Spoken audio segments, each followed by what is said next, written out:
Hi, I'm Stacey, Content Marketing Executive at Koozai, and today I'm going to show you how you can use SEMrush to check the quality of keyword-targeted web content.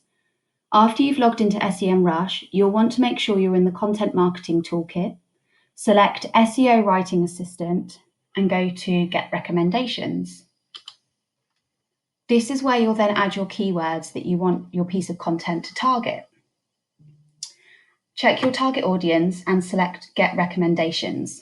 You can paste your text in here if you've already got some content ready, or you can write it in the quick checker. Either is fine. Once you've selected Get Recommendations, as you'll see, I've already pasted my content in and I've been given a score at the top. So you can go through the different metrics to see whether there are any improvements that need to be made to your content.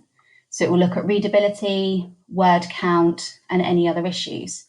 You'll find that any issues are highlighted in red, and you'll also find that it will give you some further recommended keywords which it thinks you should pop into your text.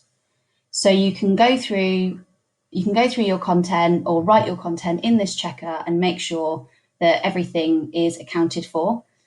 Once you're happy, you can copy your text out of the quick checker, and then if you need to come back to it, you'll find that it's stored in your documents list, so you can always revisit if you want to make any further tweaks. Thanks for listening. I hope you find this tool useful for improving your online content.